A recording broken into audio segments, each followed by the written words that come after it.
सभी को जय किसान, सबको राम राम, सत श्री अकाल, सबको आदाब। आपके साथ लाइव फेसबुक पेज पर जुड़े।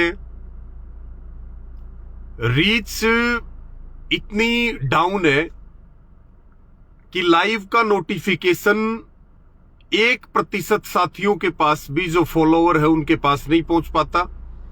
तो सभी साथियों से अपील है, आप लाइव जुड़े भी गए और साथ में इसको शेयर टू ग्रुप जरूर कर दे, और जो बाद में भी इस लाइव को सुने वो इसको ज्यादा से ज्यादा शेयर जरूर करे। साथियों, लगातार कार्यक्रम चल रहे हैं, शेड्यूल भी बिजी चल रहा है। एक महत्वपूर्ण मुद्दा चल रहा है जिसके ऊपर आपके साथ बात नहीं कर पाए थे। आज के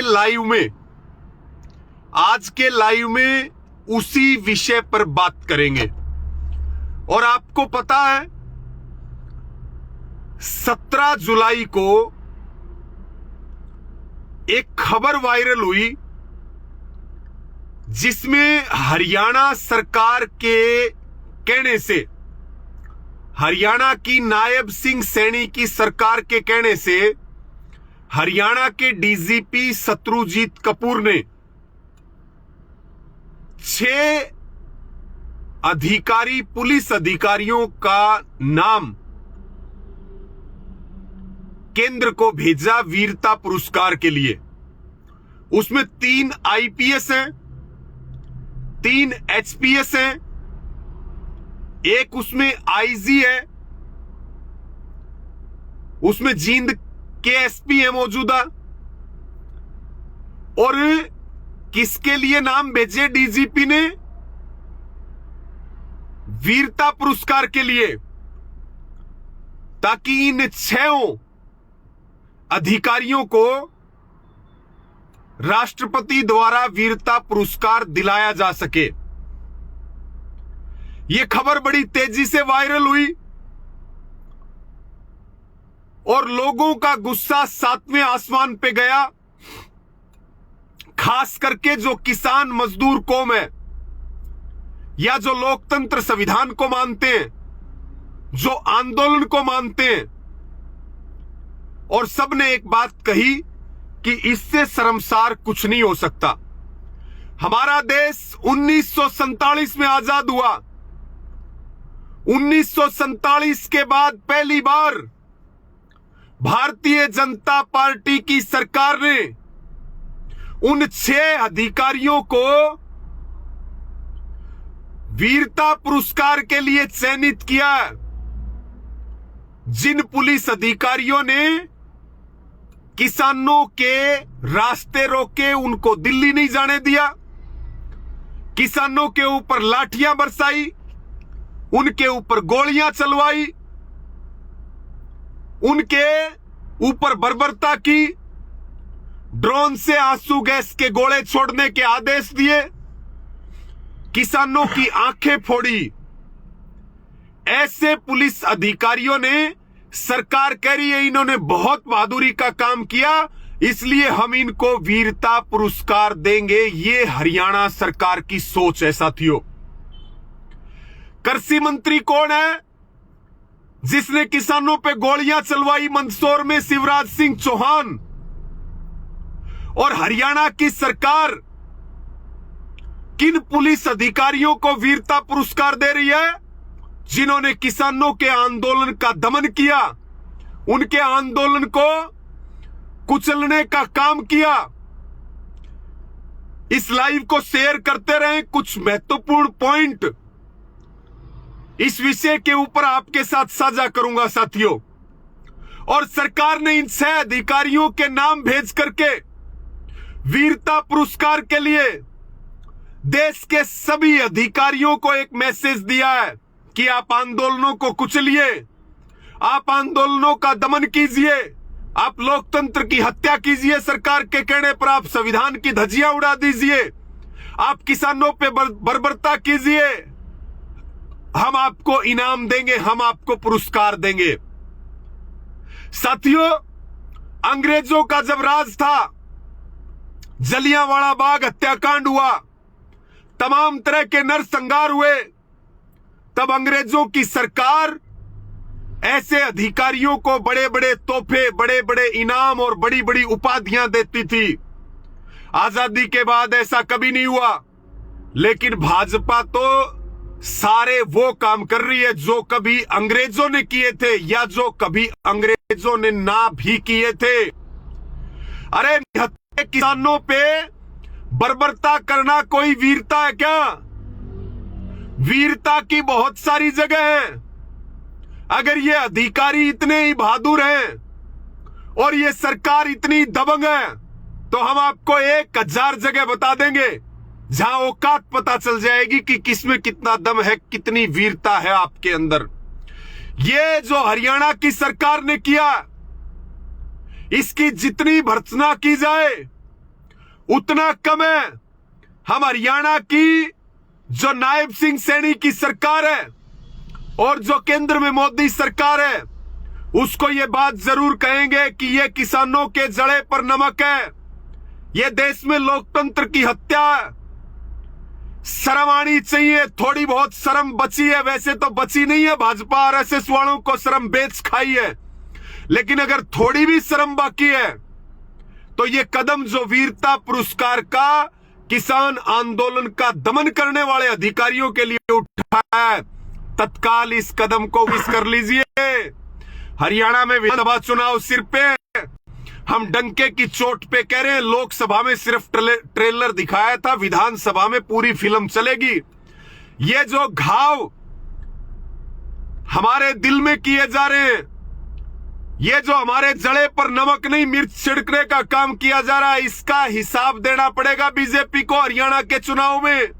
ये जो आत्मघाती कदम उठाए जा रहे हैं, ये जो अंग्रेजों को पीछे छोड़ने के काम किए जा रहे हैं जुल्म और जाति में, पहले बर्बरता करोगे और फिर किसानों के जड़े पर नमक छिड़कोगे।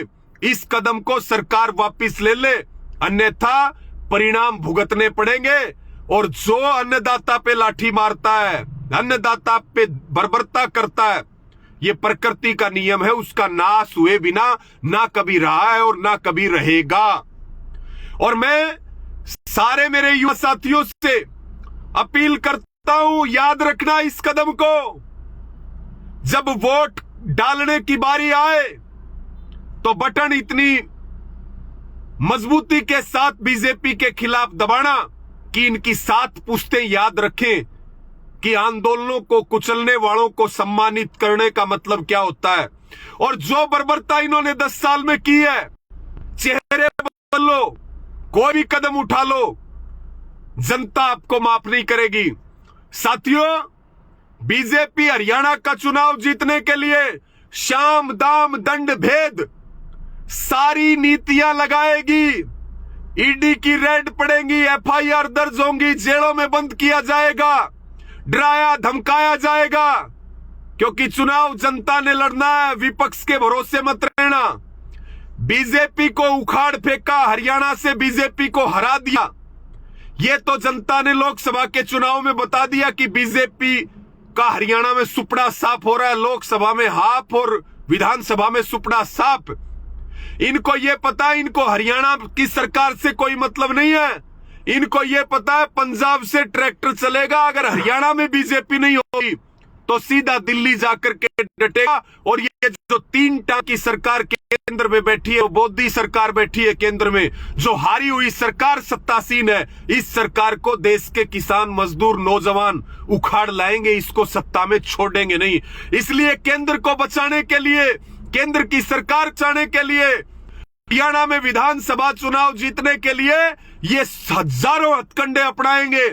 ये ओबीसी सम्मान समारोह करेंगे, जाति पाति का जहर घोलेंगे, हमें अलग अलग वर्गों में और जातियों में बांटेंगे, ये हर तरह के प्रयास करेंगे।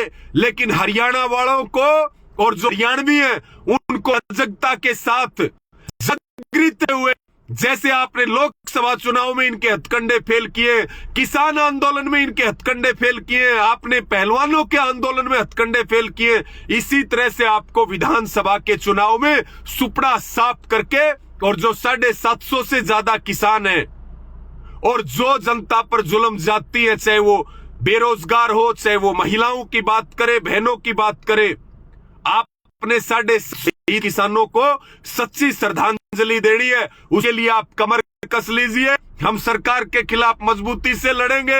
ये बहुत अहम टाइम है। इस समय हम जो है और ताकत के साथ काम करें, ताकि जो 10 साल से जो इन्होंने जीना आराम कर रखा है जनता का, उसका हिसाब किताब किया जा सके। इसलिए हरियाणा सरकार में शर्म बाकी है या केंद्र की सरकार में शर्म बाकी है तो ये 6 अधिकारियों को वीरता पुरस्कार देने वाला कार्यक्रम रद्द करो, नहीं तो गांव की सरकार से तो आप जा ही रहे हैं। आपका सामाजिक बहिष्कार होगा, गांव में आपसे सवाल पूछे जाएंगे, गांव गांव में आपका विरोध किया जाएगा। इस बात को निश्चित तौर पर सरकार जान ले। ये जो आत्मघाती कदम किसानों का अपमान करने का उठाया है, सरकार इस कदम को वापस ले ले। सरकार इस कदम को वापस ले ले। किसान का क्या वो दिल्ली जाना चाहता, आप उसको रोक क्यों रहे हो? आप रास्ते रोक करके जनता को परेशान करना चाहते हो। हमने तो पहले ही बता दिया, जिस दिन संयुक्त किसान मोर्चा दिल्ली जाने का ऐलान करेगा या और भी कोई बड़ी रणनीति बनाएगा, हम निश्चित तौर पे दुनिया की कोई ताकत नहीं रोक सकती, जाएंगे। हम निश्चित तौर पे जाएंगे। और संयुक्त किसान मोर्चा ने विधानसभा चुनाव को लेके फैसला भी कर दिया कि बीजेपी को सजा दो, बीजेपी की पोल खोलो, बीजेपी का विरोध करो। और इसको लेके पूरे हरियाणा में और जिन जिन 4 राज्यों में, महाराष्ट्र, जे&के सहित 4 राज्यों में जो चुनाव है, निश्चित तौर पे गांव गांव में जाकर के जो इन्होंने किया है और जो इन्होंने बोला है, ना वो हम भूलेंगे और ना हम अपने किसान मजदूर कौम को भूलने देंगे। और सब चीजों को याद करते हुए आपको इनको वोट की चोट मार करके सत्ता से उखाड़ फेंकना है, ताकि इनकी 7 पुश्तें याद रखें कि समाज में जहर घोलने का और हक मांग रहे आंदोलनों को कुचलने का परिणाम क्या होता है। सभी साथी इसको शेयर कर दें। जो अभी सुन रहे हैं वो शेयर टू ग्रुप जरूर करें, और बाद में जो सुन रहे हैं वो भी इसको शेयर करें। और इस अहम मुद्दे पर आपकी सोच क्या है, आपकी सोच क्या है, वो आप कमेंट बॉक्स के माध्यम से जरूर रखें। सभी साथियों का धन्यवाद। सबको जय जवान, जय किसान।